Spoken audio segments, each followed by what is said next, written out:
अस्सलाम वालेकुम dear viewers, आप देख रहे हैं सिंधी टेक्चर। मैं आपको बुनियादी सिंधी, बेसिक सिंधी, स्टार्टिंग सिंधी, सिंधी कायदे अलिफ बे से पढ़ाने की कोशिश कर रही हूँ। उसके बाद हमने स्टार्ट किया है class 3 to class 7। Sindh text book board के हम कंप्लीट पढ़ चुके हैं। जो चैप्टर पढ़ा है उसका मुकम्मल उर्दू तर्जुमा किया है। उसमें जो भी एक्सरसाइज थे, क्वेश्चन आंसर, अल्फाज मायने, अल्फाज जुमले, खुलासे, वो सब सॉल्व हो चुके हैं। उसके बाद गाबा सिंधी क्लास 4 हम कंप्लीट पढ़ चुके हैं with solve exercises. In classes के अलग से प्लेलिस्ट बने हुए हैं, आप अपने क्लास के मुताबिक जाके पढ़ सकते हैं। अब स्टार्ट है ग्रामर सेक्शन। ग्रामर सेक्शन बिल्कुल बेसिक से स्टार्ट है। ग्रामर क्या है, हम ग्रामर क्यों पढ़ते हैं, और अक्कर हरूफ क्या होते हैं, जुमले क्या हैं। इसी तरह फिर पार्ट्स ऑफ स्पीच आते हैं, यानी कि गालायन जा लफ्ज़, उसके 8 फॉर्म होते हैं। इसम, ज़मीर, सिफ़त, फ़ेल, इस तरह से हम पढ़ते आ रहे हैं। अब ज़र्फ़ का सेक्शन स्टार्ट है। पिछले वीडियो में हमने ज़र्फ़ की तारीफ़ और ज़र्फ़ क्या है वो पढ़ा था। आज हम पढ़ेंगे ज़र्फ़ के इक़साम के बारे में। शुरू करते हैं बिस्मिल्लाहिर्रहमानिर्रहीम। ज़र्फ़ जा किस्म, यानी कि ज़र्फ़ के इक़साम। सिंधी ज़बान में ज़र्फ़ के 5 इक़साम होते हैं। वैसे इंग्लिश में 3 होते हैं, लेकिन सिंधी में 5 होते हैं। ज़र्फ़ जा पंजन किस्म आहेन। ज़र्फ़ के 5 किस्म हैं। फर्स्ट है ज़र्फ़ ज़मान, यानी कि ज़र्फ़ ज़मान यानी कि वक्त। ज़मान लफ्ज़ से आपको पता चल रहा है कि ये वक्त की बात हो रही है। ज़माना, ज़माना क्या किस में आता है, वक्त में आता है। ज़र्फ़ मकान, मकान से आपको पता चल रहा है कि ये जो है जगह का, इससे पता चलता है। ज़र्फ़ तमीज़, यानी से इससे किसी चीज़ की तमीज़, इम्तियाज़ का पता चलता है। ज़र्फ़ नफ़ी, यानी कि इनकार का पता चलता है। ज़र्फ़ हाकार, यानी कि या असबाती, यानी कि मस्बत, या हाकार यानी इकरारी या मस्बत ज़र्फ़ का पता चलता है इसमें। फर्स्ट है ज़र्फ़ ज़मान, यानी कि वक्त। ज़र्फ़ ज़मान भी कह सकते हैं, ज़र्फ़ वक्त भी इसको कहते हैं, और इसको इंग्लिश में कहते हैं एडवर्ब ऑफ टाइम भी कहते हैं इसको सिंधी इंग्लिश में। एड़ा ज़र्फ़ जेकी जुमले मां फ़ैल सां लॻे ऐं उन्हनि मां वक्त जी ख़बर पवे तन के ज़र्फ़ ज़मान चइबो आहे।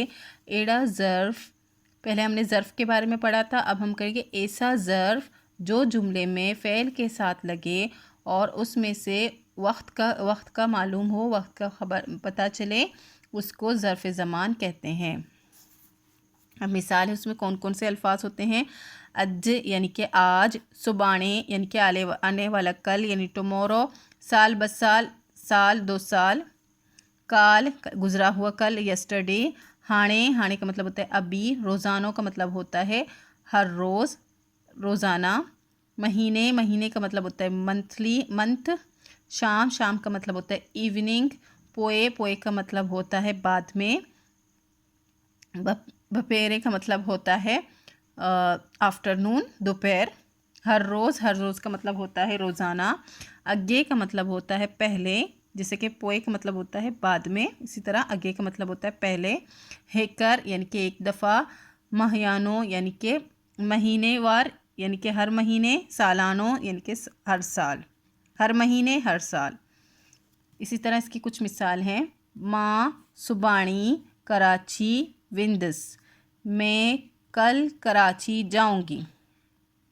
अब इस जुमले में हमें क्या पता चल रहा है, मैं कल कराची जाऊंगी। अगर ऐसा होता मैं कराची जाऊंगी, अभी वक्त का नहीं पता उसमें, लेकिन इसमें है माँ, सुबाणी, कराची, विंदस, मैं कल कराची जाऊंगी। इसमें जुमले में हमें वक्त का पता चला, यानी कि सुबाणी इसमें जो है ज़र्फ़ ज़मान है, यानी ये वक्त है, यानी कि टुमारो में जाऊंगी कराची में। नेक्स्ट है अज ईद जो ॾींहुं आहे।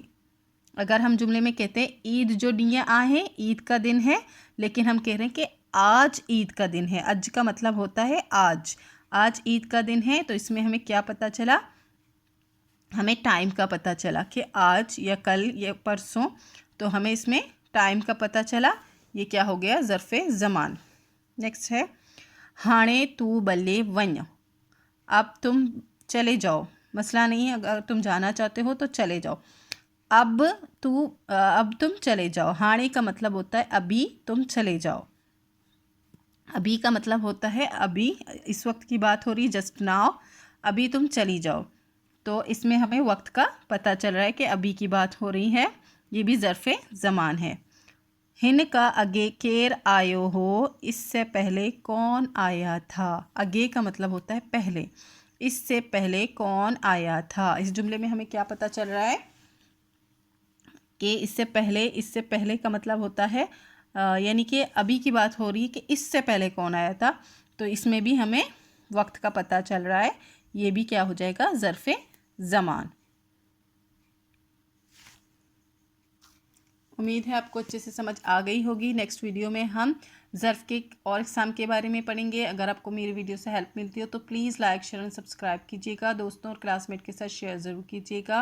अगर आपको कमेंट्स ग्रामर सेक्शन में कोई भी प्रॉब्लम हो रही हो तो आप कमेंट सेक्शन में बता सकते हैं। इंशाल्लाह नेक्स्ट वीडियो उस पर बनाई जाएगी। अल्लाह हाफिज़।